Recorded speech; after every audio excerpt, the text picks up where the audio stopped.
Hello students, so welcome to Vedantu NCERT solution class 11th and 12 जिसपे कि बच्चों हम लोग डिस्कस करते हैं क्लास 11th एंड 12 के एक्सरसाइजेज के सारे क्वेश्चन का solution on one platform by different teacher for different subjects. तो ये क्वेश्चन है बच्चों आपका class 12th physics chapter number 1 that is electric charges and field का क्वेश्चन नंबर 1.2। क्वेश्चन कह रहा है बच्चों कि the electrostatic force on a small sphere of charge 0.4 microcoulomb due to another small sphere of charge minus 0.8 microcoulomb in air is 0.2 Newton. ठीक है, चलो तो अपने पास ये डेटा दे रखा है। फिर पहला क्वेश्चन कह रहा है कि what is the distance between the two spheres. तो देखो बच्चों हमारे पास दो चार्जेस दे रखे हैं, Q1 इज इक्वल टू कितना दे रखा है, Q1 is equal to 0.4 microcoulomb और we can write it as 4 into 10⁻⁻7 coulomb. क्यों भाई लिख सकते हैं क्या, माइक्रो मतलब 10⁻⁻6 और 0.4 पहले से था, एक पॉइंट को और घिसका दिया मैंने तो क्या हो गया, 4 इंटू 10⁻⁻7 कूलम। सिमिलरली बच्चों Q2 इज इक्वल टू क्या हो जाएगा, जरा ध्यान समझेंगे। Q2 है -0.8 माइक्रोकूलम या फिर इसको हम लोग लिख सकते हैं बच्चों 8 इंटू 10⁻⁻7 कूलम माइनस का। ठीक है, चलिए इनके बीच जो फोर्स लग रहा है बच्चों, कौन सा फोर्स लगेगा बच्चों बताइए, एक प्लस है एक माइनस है, यानी कौन सा फोर्स लगेगा, फोर्स ऑफ अट्रैक्शन लगेगा। फोर्स ऑफ अट्रैक्शन की वैल्यू कितनी दे रखी है बच्चों, दे रखी है 0.2 न्यूटन। चलिए पहला क्वेश्चन कह रहा है कि व्हाट इज द डिस्टेंस। तो बच्चों हमारे पास देखिए चार्ज दे रखा, फोर्स दे रखा है, हमें डिस्टेंस पूछा है तो आपको ऑब्वियसली पता है हम लोग कौन सा फॉर्मूला लगाएंगे, कूलम्स लॉ।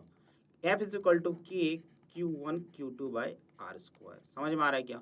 चलिए F की वैल्यू कितना दे रखी है बच्चों, F की वैल्यू दे रखी है 0.2 न्यूटन में है, एमकेएस में रखना पड़ेगा सभी चीजों को। तो K की वैल्यू एमकेएस में कितनी होती है, 9 गुणे 10 घात 9 इंटू Q1 की वैल्यू कितनी है बच्चों, 4 इंटू 10⁻⁻7 एंड Q2 की वैल्यू है बच्चों 8 इंटू 10⁻⁻7।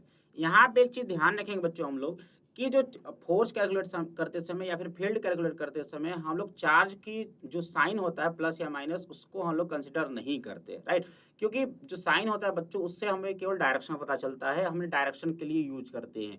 जो हम यहाँ पे जो मैग्नीट्यूड निकाल रहे हैं फोर्स का, वहाँ पे बेसिकली हम लोग यूज करते हैं क्या, चार्जेस का मैग्नीट्यूड को। इसलिए आपने कभी कभी फार्मूला देखा होगा कि यहाँ पे मैग्नीट्यूड भी लगा रहता है।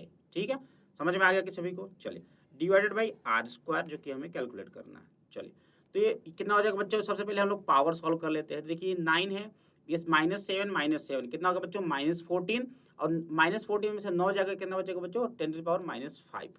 ठीक है, और आर स्क्वायर किधर ले कितना हो गया ये, तो 9 into 4 into 8, 9 into 4 into 8 into 10⁻, कितना हो गया बच्चों, ध्यान समझेंगे कितना हो जाएगा, 14 में से 9 हो गया -5 डिवाइडेड बाई हमारे पास कितना बच्चों 0.2 को हम लोग ऐसे लिख सकते हैं क्या, 2 इंटू 10⁻⁻1 लिख सकते हैं सर।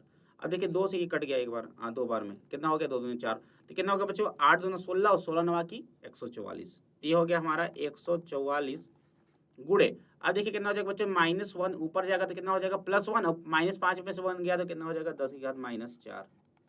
समझ में आ गया क्या सभी को।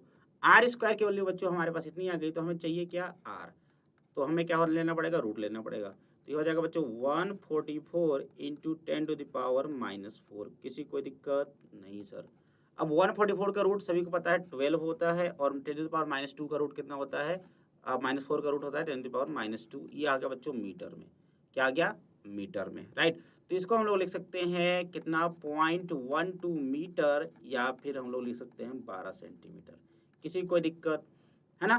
तो इससे हम लोग क्या निकाल लिया बच्चों, हम लोग इनके बीच के डिस्टेंस निकाल लिया। क्लियर है। चलिए फिर कह रहा है बच्चों what is the force on the second sphere due to the first. क्या सर फोर्स की वैल्यू चेंज होगी क्या, आपसे बोल रखा है पहले वाले ने दूसरे पे फोर्स लगाया कितना, इतने का। चलिए देख लेते हैं बच्चों, हमारे पास पहला स्फीयर है दूसरा स्फीयर है, ठीक है। पहले पे कुछ चार्ज है प्लस का, दूसरे पे चार्ज है कुछ ना कुछ जो माइनस का। तो बताइए ये इसके ऊपर फोर्स किधर लगाएगा, इधर की ओर। इसको बोल दीजिए पार्टिकल ए, इसको बोल दीजिए पार्टिकल बी। फोर्स की डायरेक्शन बना लेते हैं, इससे आपको क्लियर भी हो जाएगा डायरेक्शन, समझिएगा।